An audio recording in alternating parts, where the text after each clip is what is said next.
Selamat pagi. Assalamualaikum warahmatullahi wabarakatuh. Selamat berjumpa kembali. Teman-teman, kita masuk ke sesi 3 dari manajemen perkreditan bank yang seharusnya di sesi ini kita akan melakukan ini ya, pertemuan secara daring ya. Tetapi karena kebetulan ini bertepatan dengan tanggal 7 April 2023 ini masuk ke libur nasional, jadi kita ganti. Untuk yang sesi ini adalah recording, nanti yang daringnya nanti minggu depan ya. Jadi teman-teman yang mau presentasi khusus untuk tugas di sesi untuk tugas gitu ya, yang di kelompok 1 dan kelompok 2 berarti kita ketemunya di minggu depan ya, di sesi keempat gitu ya, kita ganti. Khusus untuk yang kelas ini saja yang hari Jumat. Oke. Hari ini kita akan membahas mengenai manajemen perkreditan bank, tapi lebih banyak ke sisi aspek hukum dalam perkreditan bank. Nah, ini sebetulnya selain berkaitan dengan perjanjian kredit, juga berkaitan dengan banyak berkaitan dengan agunan. Jadi kalau teman-teman ingat di 5 atau 6 aspek 5C atau 6C dalam aspek penilaian kredit, itu ada salah satunya di poin nomor 5 ya. Nomor 5 itu disebutkan mengenai kolateral. Ya. Kolateral atau agunan. Nah, ini sisi hukum di perkreditan juga banyak berkaitan dengan kolateral. Kenapa? Karena atau jaminan. Karena jaminan ini bentuknya kan bisa berbagai macam ya. Maksud saya, apakah dia benda bergerak, benda tidak bergerak, lalu barang yang berwujud ataupun tidak gitu. Nah, nanti kita bahas sebagian di sesi ini. Oke. Nah, sebagaimana disebutkan sebelumnya bahwa kredit itu adalah penyediaan uang ya. Penyediaan uang antara yang disepakati oleh kedua belah pihak, dalam hal ini bank dengan pihak debitur gitu ya, yang mewajibkan si debitur ini untuk mengembalikan secara tepat waktu dan mengembalikan dengan bunga gitu ya. Utangnya itu sesuai dengan jangka waktu yang sudah disetujui. Jadi kreditnya atau pinjamannya itu sesuai dengan jangka waktu yang sudah disetujui. Nah, kalau kita mau bagi sebetulnya ada dua ini ya, dua part ya, dua bagian ya. Jadi misalnya di sini yang dimaksud dengan target pasar ini, taruhlah kita yang dimaksud adalah debitur gitu ya, atau calon debitur. Ada posisi sebelum pencairan atau yang kita sebut dengan pre-disbursement. Jadi kalau teman-teman ini ya translate kan, disbursement ini kan pemahamannya adalah artinya adalah pengeluaran atau pencairan gitu. Dan yang sebelah sini sebetulnya adalah post disbursement. Jadi sesudah pencairan kredit. Ini yang sebelum ya. Nah, sebelum ini sebetulnya banyak berhubungan dengan proses sampai dengan kredit itu dicairkan atau didisburse ya. Mulai dari inisiasi kredit gitu ya. Inisiasi kredit jadi mulai dari permohonan kredit dari si calon debitur gitu ya. Ini si target marketnya. Dia akan mengajukan misalnya apakah dengan formulir tertentu atau dengan dokumen-dokumen yang dipersyaratkan oleh bank gitu ya. Tapi yang jelas itu biasanya kalau usaha diminta itu lengkap tuh perizinan ya teman-teman. Jadi mulai dari kalau sekarang tuh ada NIB gitu ya, nomor induk berusaha. Nah, ini bersyukur sekali nih sekarang pengurusan NIB itu sangat cepat gitu ya. Nomor induk berusaha, atau kalau dia ini nanti perizinan itu mulai dari dulu itu ada SIUP gitu ya, ada SITU, surat izin tempat usaha, SIUP, surat izin usaha perdagangan, SITU, TDP. Nah, TDP ini juga kalau saya nggak salah sudah digantikan juga termasuk di dalam NIB, nomor induk berusaha. TDP itu tanda daftar perusahaan. Lalu ada NPWP gitu ya, nomor pokok wajib pajak. Jadi ada SIUP, SITU, TDP, NPWP. Itu yang umum biasanya diminta ya.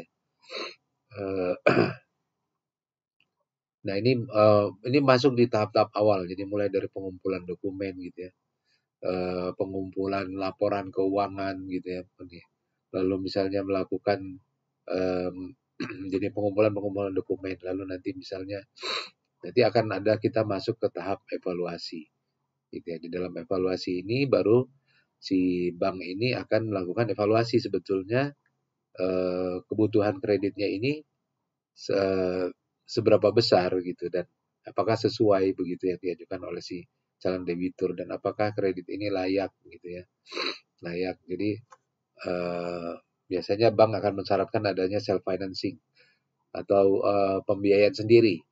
Jadi tidak serta-merta misalnya usahanya memerlukan modal 100, memerlukan bisnisnya memerlukan tambahan modal 100, dan 100% ini bank yang keluarkan uangnya, biasanya enggak.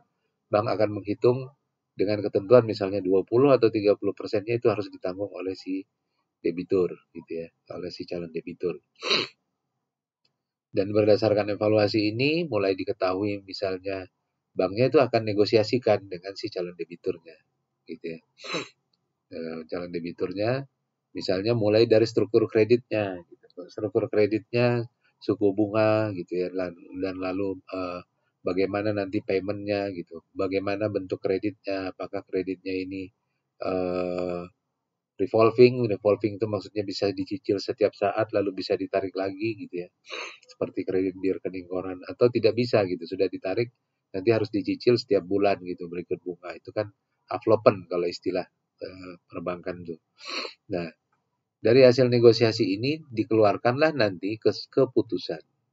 Ya, keputusan ini yang menurut bank layak dan juga sebetulnya yang harusnya bisa diaksep oleh si debitur gitu ya. Bisa diaksep oleh si debitur dan sesuai. Jadi ingat-ingat tuh teman-teman, bahwa penyaluran kredit itu yang paling penting juga selain 5C itu adalah 5C dan 7P. Tapi ingat-ingat juga bahwa jumlahnya itu harus pas gitu ya, sesuai dengan kebutuhan si debitur. Tidak boleh lebih, tidak boleh kurang. Kalau dia lebih nanti bisa kemungkinan penyalahgunaan kan gitu ya. Nanti dia membayarnya juga susah debiturnya. Tapi kalau dia kurang, ya nggak ada manfaatnya nanti kreditnya, bisnisnya nggak berkembang juga, nggak bisa digunakan gitu. Nah, ini nanti keputusan. Di keputusan sudah disepakati, maka dilakukanlah ini proses gitu ya, proses mulai dari perjanjian kredit gitu ya, ditandatangani perjanjian, penyerahan dokumen agunan, pengikatan dokumen agunan gitu ya. Semuanya dilakukan misalnya di hadapan notaris gitu ya, antara bank dengan debitur, dan dilakukan di hadapan notaris. Jadi semuanya menggunakan akte notaris, pengikatan gitu, sampai semua syarat-syarat itu sudah terpenuhi, syarat-syaratnya terpenuhi, maka dan perjanjian sudah dilakukan, maka kreditnya bisa mulai dicairkan, mulai direalisasikan. Jadi uangnya sudah mulai bisa dibayar gitu ya, dibayar oleh bank, pinjamannya mulai dikeluarkan. Bisa juga bank itu mensyaratkan gitu ya pencairannya ke rekening yang ditunjuk oleh si debitur gitu, misalnya untuk proyek gitu ya. Nanti setiap pencairan kredit tolong dibayarkan ke rekening pemberi kontrak gitu, bisa juga. Nah, semua ini nanti akan didokumentasikan ya, didokumentasikan dan dicatat gitu ya. Ada proses pencatatan. Sertifikat agunan sudah diterima atau belum gitu ya. Ini ada administrasinya. Jadi agunan akan diterima dan disimpan oleh bank gitu ya, sertifikat. Lalu seluruh dokumen-dokumen yang disyaratkan sudah dilengkapi, diserahkan oleh bank, maka ini akan diadministrasikan, disimpan oleh bank. Lalu post disbursement lainnya, selain dokumentasi dan realisasi, ini bank ini akan melakukan monitoring tuh penggunaan dari kreditnya ya. Jadi dipantau terus secara terus-menerus. Alhamdulillah kalau dia lancar nanti kan akan selesai itu kreditnya ya, lunas sesuai dengan jangka waktu. Tapi kalau dia sempat menunggak, itu nanti akan menjadi penyelesaiannya melalui penyelesaian kredit bermasalah. Ini bagian dari post disbursement. Penyelesaian dari kredit bermasalah ini bagian dari post disbursement. Jadi kondisi sesudah pencairan kredit. Nah, ini kolateral nomor 4 ya. Nah, ini balik lagi 5C kemarin mengingatkan lagi ke teman-teman bahwa hal yang paling penting itu adalah selain 5C juga ada 7P, karakter, capacity, capital, collateral, dan condition of economy. Ya, karakter ini urutan sesuai dengan tingkat kepentingannya gitu ya. Jadi yang paling penting sebetulnya adalah karakter. Jadi mengetahui ini sampai sejauh mana kejujuran, integritas, dan etikat baik debitur dalam memenuhi kewajibannya. Gitu ya. Etikat baik dari calon debitur dalam memenuhi kewajibannya.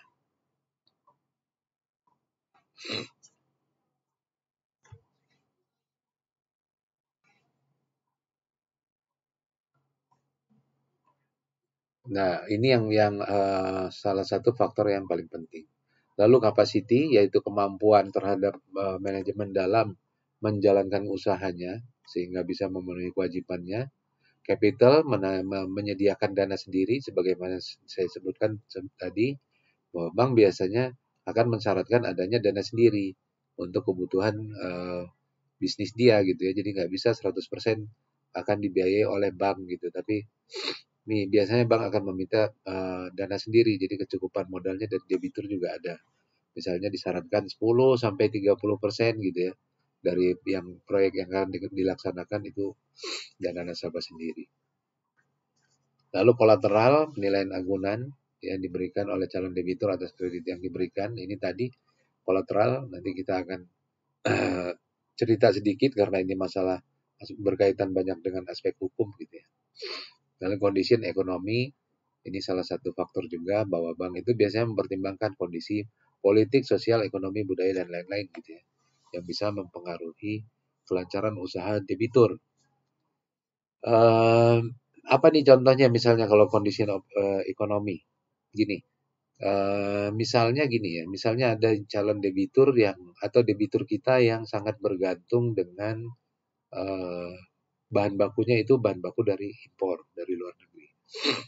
Nah, dalam suatu situasi gitu ya, bisa jadi kondisi ekonomi berubah dan menyebabkan kurs rupiah itu menjadi tertekan gitu ya, mata uang asing meningkat gitu. Jadi mau nggak mau hal ini kan akan mengganggu suplai bahan baku dari si debitur kita.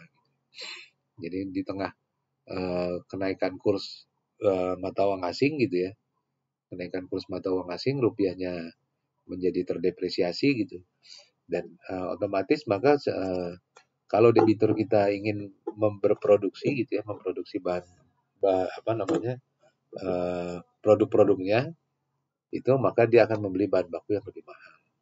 Dan itu kan cukup beresiko juga gitu ya untuk kredit dia gitu.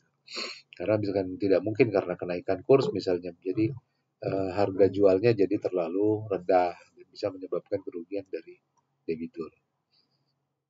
Itu contoh bagaimana impact dari kondisi ekonomi. Oke, kita bisa lanjutkan dengan jenis kreditnya. Jadi ada jenis kredit produktif atau komersial dan kredit konsumtif ya. Kredit produktif ini kredit yang diberikan untuk kebutuhan usaha ya. Jadi untuk memberikan nilai tambah dari usaha tersebut. Ya, bisa juga bentuknya kredit modal kerja ya. Jadi untuk perputaran usaha modal kerjanya gitu ya. Jadi misalnya gini, contoh sederhananya, misalnya kita pengusaha pedagang gitu ya, biasanya menggunakan kredit modal kerja. Setiap bulan biasanya kita butuh modal tuh 100 juta untuk berputar gitu ya.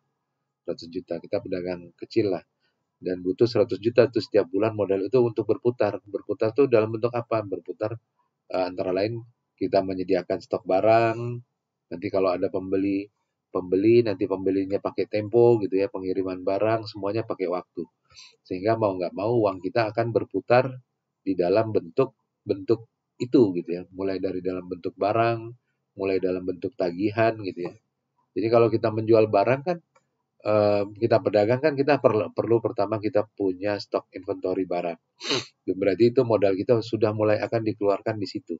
Di stok barang itu kan akan tersimpan. Lalu kalau stok barangnya ini sudah laku terjual, dan ternyata pembayarnya pakai tempo. Berarti kan nanti modal kita akan berputar lagi dalam bentuk piutang. Stok barang berubah, awalnya modal kita di dalam bentuk stok barang, sekarang modal kita akan berubah dalam bentuk piutang atau tagihan. Nah, nanti begitu si pembelinya sudah bayar, maka itu akan balik lagi uangnya ke kita. Berarti modalnya akan kembali. Nah, itu proses itu mungkin membutuhkan modal taruhlah 100 juta untuk 1 bulan gitu ya. Jadi uang itu dari uang kas awal jadi persediaan, jadi tagihan, dan sampai kita terima pembayaran lagi dalam bentuk kas.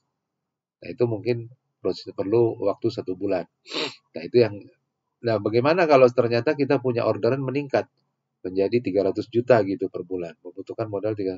Nah, ini yang sebetulnya bank bisa mulai berperan gitu ya, mulai berperan. Sehingga modal kerjanya itu bisa berputar lebih besar. Lalu ada juga kredit di produktif itu, ada kredit investasi. Nah, ini tujuannya untuk pembelian barang modal yang biasanya umumnya jangka panjang. Ya, misalnya apa, pembuatan investasi untuk membuat gedung pabrik gitu ya. Memang itu untuk kegiatan produktif, tapi sifatnya investasi jangka panjang. Jadi hanya dikeluarkan sekali dan nanti si debiturnya akan mencicil setiap bulan gitu ya. Nah, di dalam kredit produktif ini sebetulnya juga dikenal ada ini kan bentuknya pinjaman itu bisa cash loan atau non cash loan.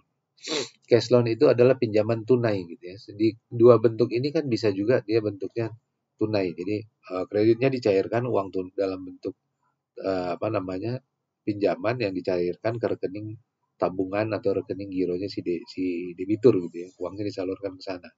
Itu kan cash, diterima uangnya. Tapi ada juga misalnya yang berbentuknya non cash loan, ya non cash loan. Jadi bentuknya itu bukan pinjaman tunai gitu, bukan uang tunai yang diberikan, tapi misalnya ini adalah LC dan bank garansi. LC ini adalah letter of credit Bapak ya teman-teman ya, banyak digunakan kalau kita melakukan ekspor impor barang. Dan juga ada bank garansi. Nah, kalau bank garansi ini termasuk non cash loan, saya jelaskan sedikit bahwa untuk bank garansi ini, jadi si apa namanya, bank ini hanya memberikan jaminan dalam bentuk bank garansi namanya. Jadi misalnya kita punya debitur, dia punya proyek misalnya dengan pemerintah, pemerintah tuh mensyaratkan misalnya ya, bohirnya atau pemberi proyeknya itu mensyaratkan, oh oke, saya apa namanya, tolong kasih saya bank garansi kalau proyek ini akan selesai. Nah, itu berarti kan yang diminta adalah jaminan penyelesaian, gitu ya. Nah, itu si kontraktor dia bisa menghubungi bank dan meminta fasilitas bank garansi. Bank akan memberikan garansi ke si pemberi kerja nih, ke bohirnya, pemilik proyek. Nah, ini bank garansi. Itu sesuai dengan permintaan si pemilik proyek gitu ya. Pemilik proyek bilang, ini proyeknya 50 miliar gitu ya. Nah, kita udah terikat perjanjian antara si kontraktor sama pemilik proyek. Ini bisa diselesaikan dalam tempo 6 bulan. Oke, 6 bulan. Tolong kasih saya bank garansi untuk penyelesaian proyek ini dalam 6 bulan. Ini permintaan dari si pemberi proyek. Berarti si kontraktor akan menghubungi bank dan minta menerbitkan bank garansi. Ya, bank garansi, dan bank akan menerbitkan bank garansi ya dalam bentuk surat gitu ya. Jaminan kepada si pemberi proyek.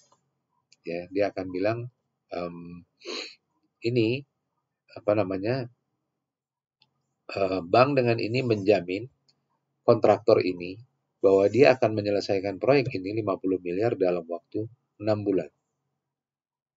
Nah, kalau dia tidak bisa menyelesaikan ini dalam waktu 6 bulan, maka bank akan membayar si pemberi proyek sejumlah sebesar sekian.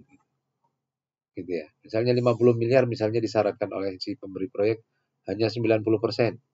Berarti 45 miliar. Kalau misalnya tidak selesai dalam 6 bulan, maka akan diklaim 45 miliar akan dibayar oleh bank. Itu misal. Itu contoh. Jadi apakah ada uang cash yang dikeluarkan di situ? Nggak ada. Ya, nggak ada. Hanya bentuknya jaminan. Cashnya kapan keluar? Kalau terjadi klaim. ya. Misalnya tadi si kontraktornya ternyata gagal bayar nih, gagal menyelesaikan proyek, dan si pemberi kontrak atau si bohir sudah berhak gitu ya.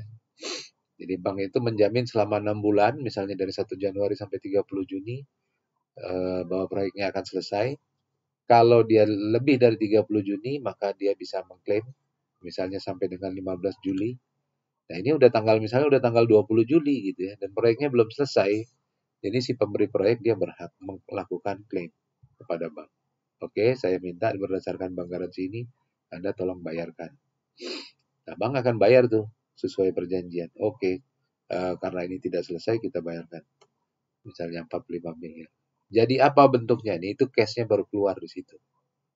Nah, nanti penyelesaiannya gimana? Ya, penyelesaiannya sekarang antara bank dengan si debitur gitu ya. Ini sekarang udah jadi bentuk cash pinjamannya. Mestinya kan awalnya ini hanya bentuknya bank garansi gitu ya. Tapi kalau dia one prestasi atau tidak bisa memenuhi kewajiban, bank akan bayar dan ini akan menjadi kewajiban dari si debitur. Itu contoh non cash gitu ya. Lalu yang kedua adalah kredit konsumtif yang digunakan untuk kebutuhan konsumsi. Sebetulnya tadi seperti KPR, pembelian rumah, pembelian kendaraan gitu ya. Yang habis dipakai untuk kebutuhan pribadi, untuk kebutuhan si pembeli.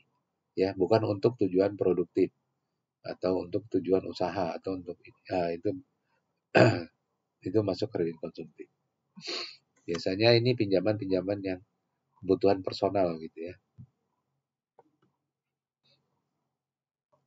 Nah, kalau mobil operasional kantor, sebetulnya apakah dia masuk kredit konsumtif atau kredit produktif? Jadi misalnya untuk kebutuhan operasional si perusahaan ini si debitur dia mengajukan kredit investasi gitu ya, yang umurnya lebih dari 1 tahun gitu. Untuk apa? Untuk tujuan pembelian kendaraan itu ya bisa jadi masuk ke kredit produktif gitu, bukan ke kredit konsumtif. Karena untuk kebutuhan produktif yang bisa memberikan nilai tambah dari usahanya si debitur. Nah ini tadi yang saya ceritakan mengenai bank garansi. Bank garansi ini sebetulnya hanya pernyataan tertulis oleh bank sesuai permintaan nasabah untuk menanggung risiko tertentu bila tidak dapat memenuhi kewajibannya kepada pihak yang menerima jaminan. Nah ini nasabah, misalnya tadi saya bilang nasabah ini punya proyek nih dengan penerima jaminan, dengan si ini bohir di sebelah sini ya, pemberi kerja.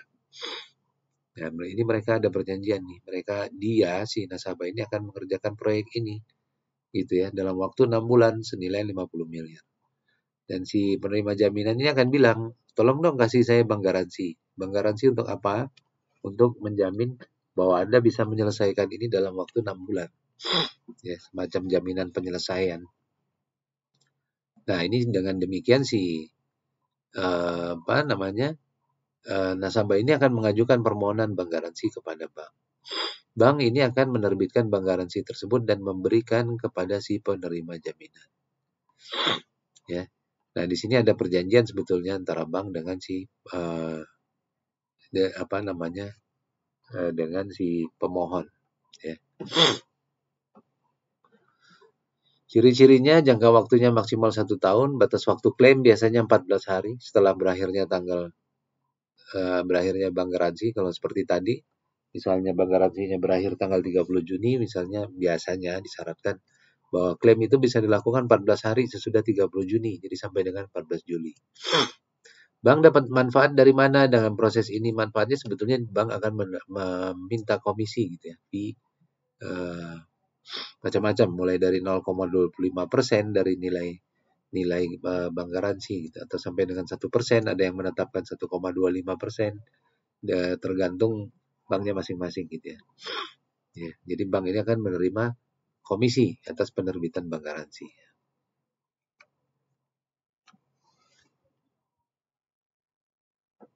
Nah ini jenis-jenis bank garansi ya. Jenis-jenisnya bisa dilihat, ada bid bond, misalnya menjamin untuk mengikuti tender gitu ya. Jadi bank menerbitkan bank garansi bahwa si A ini ingin mengikuti tender di satu perusahaan gitu ya. Lalu performance bond ini untuk menjamin kualitas gitu ya pekerjaan dari suatu kontrak kerja ya, bahwa itu tadi misalnya ini akan diselesaikan dalam waktu 6 bulan gitu. Maintenance bond untuk menjamin pemeliharaan kerja gitu.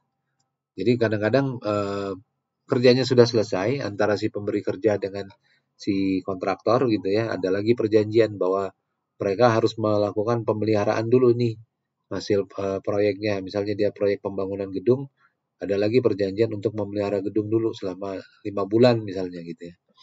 Nah itu biasanya pemberi kontrak juga akan meminta lagi bank garansi bahwa si kontraktor ini akan melakukan pekerjaan pemeliharaan ini ya selama 5 bulan misalnya ya, dari tanggal sekian sampai tanggal sekian. Jadi kalau dia prestasi maka ya bank garansinya lagi yang dicairkan.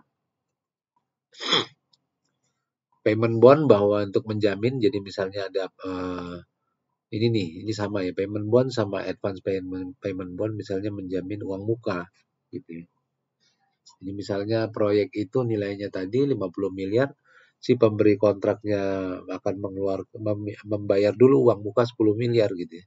Tapi sebelum itu keluar dia akan meminta dulu bank garansi gitu. Bank garansi bahwa ini adalah uang muka gitu, dengan syarat Anda harus menyelesaikan ini gitu ya. Nah itu bisa menerbitkan lagi bank garansi.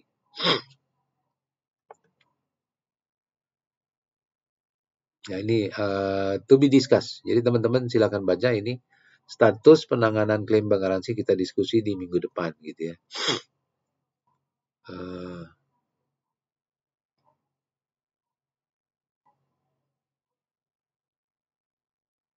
Ini ya. Saya bacakan sedikit aja. PT Bangun Gubuk kontraktor telah meminta Bank Pesona untuk menerbitkan performance bond dalam jangka waktu 1 tahun untuk menjamin pelaksanaan pekerjaan. Selanjutnya, sekitar 6 bulan setelah penerbitan bank garansi tersebut, Bangun PT Bintang 5 mengajukan klaim. Ini Bintang 5 ini si pemberi kontrak ya. Pada Bank Pesona dengan alasan PT Bangun Gubuk telah default karena tidak dapat menyelesaikan pekerjaan tahap 5 dalam waktunya, tepat waktu. Si kontraktor Bangun Gubuk meminta bank tidak mencairkan bank garansi tersebut dengan alasan bahwa benar PT Bangun Gubuk tidak menyelesaikan tahap 5 tepat pada waktunya. Namun keterlambatan tersebut memang disengaja karena Bintang 5 telah default terlebih dahulu pada Bangun Gubuk karena tidak melakukan pembayaran sejak tahap 3 dan 4. Lalu apakah klaim pencairan bank garansi dari Bintang 5 dapat dikabulkan oleh bank dan sesuai ketentuan yang berlaku? Ini nanti bisa kita diskusikan sekalian di minggu depan. Tolong dicari aja kira-kira solusinya seperti apa. Nanti kita bisa diskusi di minggu depan. Nah ini LC. LC ini adalah kepanjangan dari letter of credit gitu ya. Jadi berkaitan dengan ekspor impor gitu. Ini nanti ada issuing bank. Issuing bank ini yang akan menerbitkan LC. Jadi kalau kita misalnya akan mengimpor barang, ya importir ini misalnya dalam case ini adalah si debitur gitu ya, peminjam gitu. Dia akan menerbitkan LC. Saya ingin membeli barang dari dia misalnya lokasinya ada di di Afrika gitu ya, di Afrika, dan saya ingin membeli barang dari Indonesia. Ya. Nah, dia akan meminta kepada bank di Afrika untuk menerbitkan LC, ya. Dan LC ini akan diteruskan antar bank dari bank di Afrika ke bank di Indonesia, ya. Bank sebagai penerima dari standby LC, gitu. Nah, si dalam LC ini, letter of credit ini sudah disebutkan tuh syarat-syarat dari barang yang akan dibeli, ya, mulai dari asuransi, jenis barang, kapan harus dikirim gitu ya, sudah ada pemeriksaan dari standar gitu ya, lalu kapan naik kapal, dokumen-dokumen di pelabuhan gitu ya, dan semua ini menunggu diselesaikan sampai dengan barang dikirim dan diterima oleh si debitur. Jadi di pelabuhan pun nanti akan dicek gitu, akan dicek apakah semua yang disyaratkan dia, ya dokumen-dokumen sudah dilengkapi gitu. Nah, kalau udah lengkap, maka dia akan perintahkan gitu ya. eh, si apa namanya? Si bank yang di sini akan menagih nih ke sini. Ya, barang udah dikirim, udah sampai di pelabuhan sana, tolong diperiksa LC-nya, kalau udah lengkap tolong Anda bayar ke saya. Ini juga sudah meriksa dokumen, sudah lengkap, maka oke, ini semua sudah lengkap sesuai persyaratan, barang sudah diterima, maka dia akan membayar ke sini, ke bank yang penerima LC tadi, sebagai eksportir. Dan bank ini akan meneruskan ke siapa? Ke nasabahnya sebagai apa namanya eksportir gitu ya. Nah, ini LC. Eh, Penjelasan ringkasnya seperti itu, teman-teman. Lalu bedanya apa sih sebetulnya LC itu, letter of credit, sama bank garansi, gitu ya. Bedanya, bank garansi itu bisa jadi hanya terikat pada ketentuan hukum yang berlaku yang hanya misalnya hanya untuk di Indonesia. Sementara letter of credit ini adalah sifatnya lebih ke internasional, gitu ya. Jadi disepakati dulu antar bank, antara pihak-pihak di secara internasional. Dalam hal ini adalah ICC ya, International Chambers of Commerce atau Kamar Dagang Internasional. Nah, mereka menerbitkan aturan yang disebut dengan UCP gitu ya. Uniform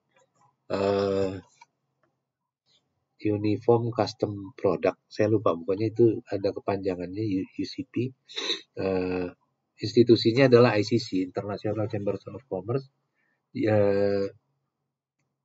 Kalau produknya namanya aturannya adalah Uniform Custom Practice, ingat saya Custom Practice. Jadi pedoman tindak lanjut gitu ya, pedoman tindak lanjut yang sama. Dan ini disepakati oleh seluruh bank di dunia. Jadi SBLC itu lebih ke secara internasional. Lalu bank garansi ini tadi udah sampai sini ya kita. Oke. Saya masuk ke perjanjian kredit ya. Perjanjian kredit ini mungkin saya lanjutkan di minggu depan dulu ya, saya cukupkan. Nanti saya lanjutkan waktu kita di sesi hybrid mengenai perjanjian kredit. Jadi teman-teman yang punya tugas di bidang hukum gitu ya, di bidang hukum perkreditan, bisa juga nih mengacu ke sini. Oke. Saya kira saya cukupkan dulu sampai di sini.